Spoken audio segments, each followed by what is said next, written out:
Bom dia, pessoal! Estamos começando mais um Morning Call da Empire Capital. Vamos começar falando um pouco sobre o fechamento do mercado brasileiro na semana passada.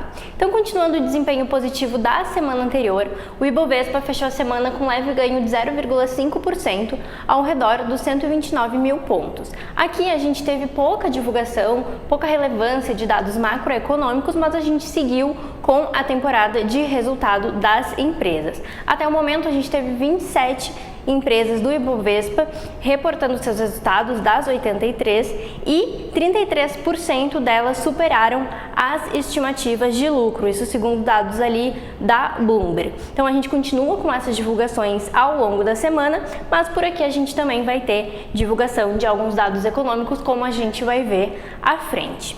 Hoje a gente já começou com as bolsas em leve queda, o Eurostock está caindo 0,2%, enquanto os futuros do S&P e do Nasdaq estão recuando menos de 0,1%, e na Ásia a gente teve o Nikkei subindo 0,4% e Xangai retraindo 0,9%. Aqui no Brasil, a gente começa a segunda-feira repercutindo basicamente as manifestações bolsonaristas que aconteceram ontem, no domingo, e que mostram, que o movimento bolsonarista ainda tem uma certa força e continua mantendo, então, o governo Lula sob pressão.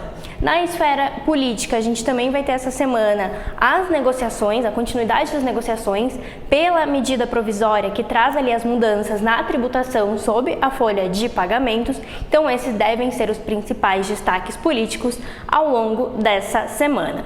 Com relação a dados, hoje pela manhã a gente já teve a divulgação do índice de confiança da construção, ele subiu 1,8 pontos, está em 97,6 e teve melhora tanto do componente da situação atual quanto do componente de expectativas.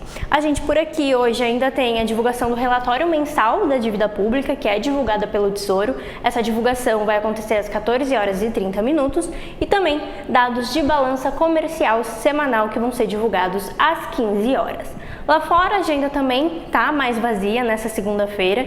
Nos Estados Unidos a gente tem divulgação de vendas de casas novas referentes ao mês de janeiro, que acontece ao meio-dia, e também temos divulgação do indicador de manufatura do Fed às 12h30. Aqui no Brasil, só falando um pouquinho dos dados que vão ser divulgados essa semana, a gente tem como principal destaque o IPCA 15 de fevereiro, que vai ser divulgado amanhã, na terça-feira, e na quinta-feira a gente tem dados de emprego, então dados da PNAD. Para finalizar a semana, na sexta-feira a gente tem divulgação do PIB do quarto trimestre do ano passado, então com isso a gente consegue também o dado fechado para o ano inteiro, e esses são então os principais destaques aqui dessa semana. A gente também continua acompanhando a evolução do cenário político, conforme eu mencionei ali, com as negociações principalmente sobre as questões envolvendo a desoneração da folha de pagamentos. Por hoje era isso, até a próxima!